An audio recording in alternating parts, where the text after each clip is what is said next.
सीजेपीने आता शाळा तपासणीची मोहीम हाती घेतलेली आहे आणि अभिजित दिपके महाराष्ट्रभरामध्ये शाळांची तपासणी करतायत। यामध्ये अनेक बाबींचा खुलासा झाला तर काही ठिकाणी कारवाई करण्यात आली। मात्र देश पातळीवर ही मोहीम राबवत असताना जयपूरमध्ये त्यांच्या टीमवरती हल्ला झालेला आहे। या संदर्भात बोलण्यासाठी माझ्यासोबत अभिजित दिपके आहेत। काय सांगाल, नेमका काय हा सगळा प्रकार होता? इतक्या वेळपासून तुमची मीटिंग सुरू होती, नेमकं काय समोर आलं? तर आशुतोष आणि आमची जयपूरची जी टीम आहे ती शाळा पाहणी करण्यासाठी जाणार होती। ती शाळा म्हशीच्या गोठ्यात चालू होती, तर त्याच्यासाठी ते जात होते। आणि असं नव्हतं की पोलिसांना कल्पना नव्हती। आशुतोषने पोलिसांना सांगितले होतं आम्ही ती शाळा तपासणीसाठी जाणार आहे आणि तिथं काही गुंड आलेली आहेत, भाजपची गुंड आलेली आहेत, ते तिथं वातावरण खराब करतायत। तर त्यावर राजस्थानच्या पोलिसांचं असं उत्तर होतं की ते तुमचं तुम्ही पाहून घ्या, आम्हाला काही सांगू नका। त्याच्यानंतर आमची टीम जेव्हा तिथे गेली त्याच्यावर आपण व्हिडिओ पाहिला कशा प्रकारे त्यांनी मारहाण केलेली आहे। आशुतोष रांका जे आमचे को कन्व्हेनर आहेत त्यांना मारहाण करण्यात आलेली आहे। त्यांची जी टीम होती पूर्ण त्या टीमलाही मारहाण करण्यात आली। त्यांच्यावर दगड सुद्धा फेकण्यात आले, गाड्या फोडण्यात आलेल्या आहे, टीमवर दगड फोडण्यात आलेले। आमच्या टीममध्ये महिलाही होत्या, त्या महिलांनाही मारण्यात आलेले आणि दारू पिऊन काही लोक होते त्यात ज्यांनी मारहाण केलेली आहे। हा पहिलाच सीजेपी तुमच्यावरती सुद्धा यापूर्वी हल्ला झालेला आहे। या संदर्भामध्ये आता तुमची काय भूमिका आहे? आंदोलनाचा एखादा मार्ग जो आहे तो तुम्ही स्वीकारणार आहात का? नाही, आमची जी भूमिका, यांनी किती हल्ले करू दे आम्ही का मागे सरकणार नाही। आम्ही काय चुकीचं काम करायला चाललो होतो का? म्हशीच्या गोठ्यात शाळा कसं काय चालू शकते? तिथं लहान लेकरं कसं काय शिकू शकतात? आम्ही तिची उघड करायला गेलो होतो।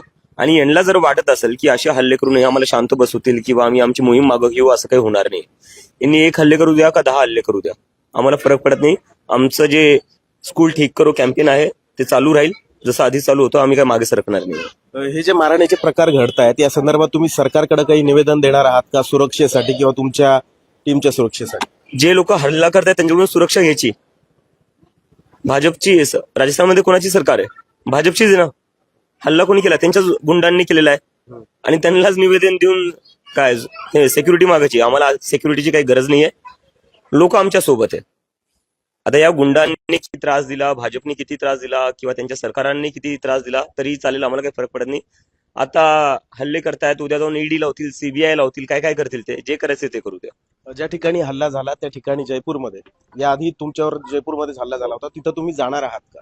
नक्कीच जाणार आहे, नक्कीच जाणार आहे। मी आशुतोषला बोललोय, म्हणलं तुम्ही काय ते टीमची पहिले आधी काळजी घ्या, सगळ्यांना दवाखान्यात घेऊन जा, कारण की एका आमच्या व्हॉलेंटियरचा हात तुटलेला आहे, बऱ्याच लोकांचं रक्तही निघतंय, तर ते आधी आता त्यांची ट्रीटमेंटचं बघताय आणि त्यानंतर नक्कीच जाणार आहे मी।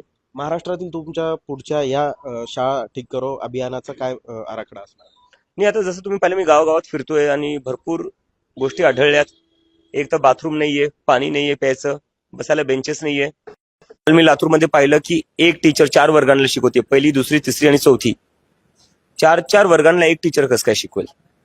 काय करतात हे लोक, मला ते कळत नाहीये। आणि जेव्हा आम्ही आता शाळेत चाललोय तर उगी स्वतःचं फेलियर लपवण्यासाठी हे लोक काय करतात, बाहेरून लहान लहान पोरं आणतात, त्यांना वर्गात बसवतात आणि त्यांना चांगलं चांगलं बोलायला लावतात शाळेबद्दल। त्या मुलांना मी आधी विचारलं तुमच्या शाळेत पाणी येतं का? हो येतं म्हणे। म्हणलं तुमच्या शाळेत बाथरूम आहे का? चांगलं, हो आहे म्हणे। मग मी त्यांना विचारलं तुमच्या बॅग्स कुठे आहेत? तर ते म्हणे बॅग्स आमच्या शाळेत आहे। म्हणलं ही शाळा तर तुमचीच आहे ना?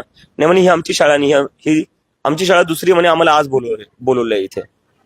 तर मला वाटतंय स्वतःच्या चुका लपवण्यासाठी, स्वतःचं फेलियर लपवण्यासाठी लहान मुलांचा उपयोग करू नये।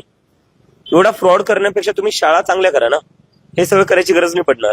तुम्ही ज्या शाळा फिरले त्याच्यामध्ये काही अवैध प्रकार समोर आले, या संदर्भात निलंबनापुरती कारवाई तर करण्यात आली, पण जे शाळा सुधारण्याचा प्रश्न आहे हा तुम्ही कसा सॉर्ट आउट करणार आहात? काही ठिकाणी काही राज्यांमध्ये शाळांमध्ये व्हिडिओ शूटिंग करण्याची बंदी घातल्याचंही आता समोर येतं। आपल्या बीडमध्ये काल सर्क्युलर दिले की याच्या पुढे कोणीलाही जर शाळेची पाहणी करायची असेल तर आधी परवानगी घ्यावं लागेल। जे मुलं शिकतात त्यांचे आईवडील जाऊ शकतात, आम्ही त्यांच्या आईवडिलांसोबत चाललोय। तुम्हाला भीती कशाची आहे एवढी? शाळाच बघायला चाललोय ना।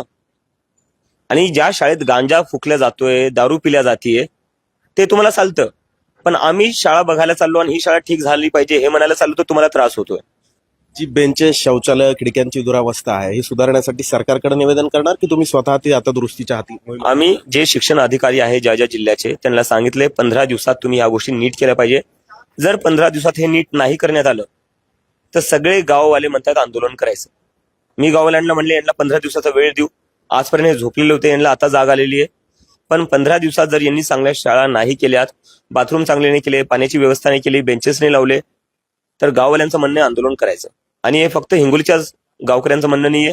लातूरचे लोक काल म्हणत होते की 10-15 दिवसात जर शाळा नाही सुधारण्यात आल्या तर आंदोलनाला बसतील. एक शेवटचा प्रश्न आहे. काही MMRDA मध्ये सुद्धा जी रिक्रुटमेंट होतीये ज्युनियर इंजिनियर्सची, त्या संदर्भात एक बाब समोर आलेली आहे. दुसरीकडे परवा झालेल्या हायकोर्ट लिपिक परीक्षा आहेत, या संदर्भामध्ये आता तुमची पुढची काय भूमिका आहे? नाही, ते MMRDA चे जे मुलं होते जे परीक्षेला बसले होते ते माझ्याकडे आले. त्यांनी मला डॉक्युमेंट्स दाखवले आणि त्यांनी दाखवलं की मार्क्स दाखवले जे टॉपर्स आहेत त्यांचे, आणि त्या टॉपर्सचे दुसऱ्या परीक्षेतले मार्क्स दाखवले. दुसऱ्या परीक्षेत जिथे त्यांना 60 मार्क पडताय, 70 मार्क पडताय, तिथं ते MMRDA मध्ये टॉपर्स बनले, 200 पैकी 200 भेटलेत. कसं काय शक्य आहे? जे मुलं दुसऱ्या परीक्षेत पासही होत नाहीये किंवा चांगले मार्क भेटत नाही ते इथं टॉपर कसं काय बनतायत? आणि नंतर मला त्या अजून मुलांनी सांगितलं की जे टॉपर्स आहे त्यांच्यामधले जास्तीत जास्त मुलं एकाच सेंटरचे. मग काय ते सेंटर मॅनेज करण्यात आलं होतं का, तिथं काही सेटिंग झाली होती, त्याची इन्व्हेस्टिगेशन झाली पाहिजे. आणि आज संध्याकाळी ते MMRDA चे मुलं मला परत भेटायला येणार आहेत, तेव्हा त्यांच्यासोबत चर्चा करून आम्ही यावर अजून सांगू. जयपूरमध्ये झालेल्या हल्ल्या संदर्भामध्ये CJPची भूमिका काय, सरकारला तुमचं आवाहन काय? सरकारला आमचं एकच आव्हान आहे, आमच्यावर हल्ले करून काय होणार आहे? आमच्यावर हल्ले करून देशाची शिक्षण व्यवस्था सुधारणार आहे का? चांगलं काम करा ना काही. आम्हाला माहिती आहे तुमच्या पक्षात सगळे गुंड भरलेले आहेत, आम्हाला माहिती आहे तुमचे मिनिस्टरी सगळे गुंडे, तुम्ही स्वतः गुंडे. पण त्या गुंडगिरीने कोणाचं काय भलं होतंय? शाळा चांगल्या होत आहेत का? शाळा चांगल्या करण्यावर फोकस करा, चांगली कामं करा थोडे. तुम्हाला लोकांनी अशी गुंडगिरी करायला निवडून नव्हतं आणलं. तुम्हाला तेव्हा त्रास नाही होत जेव्हा शाळा खराब असतात, जेव्हा लहान मुलांना प्यायला पाणी नसतं, जेव्हा त्यांच्यासाठी कोणी लढायला जातं त्या लहान मुलांसाठी, तेव्हा तुम्हाला त्रास होतो, तेव्हा तुम्ही हल्ले करतात. तुम्हाला काय फक्त सत्ताच पाहिजे का? जे लहान गोरगरिबांचे मुले त्यांची काही काळजी असेल तुम्हाला तर त्यांच्यासाठी काम करा. हे हल्ल्याने काय होणार नाही. एक नवीन वाद पेटलाय, वंदे मातरमचे 2च कडवे काँग्रेस म्हणणार, हा, भाजप मात्र अडून आहे. मला असं वाटतं की अमित शहा आणि मोदींनी पूर्ण देशापुढे विदाऊट टेलिप्रॉम्प्टर एकदा वंदे मातरम म्हणून दाखवावं, त्याच्यानंतर आम्ही सगळे म्हणू. नक्कीच. तर जयपूरमध्ये झालेल्या हल्ल्यानंतर अभिजित दिपके होते, अनेक मुद्द्यांवर त्यांनी आता चर्चा केलेली आहे आणि आता ज्या ठिकाणी हल्ला झाला तिथं स्वतः अभिजित दिपके सुद्धा जाणार असून त्यांची शाळा सुधार मोहीम चालूच ठेवण्याचंही त्यांनी सांगितलंय. लोकमतसाठी अमेय पाठक, छत्रपती संभाजीनगर.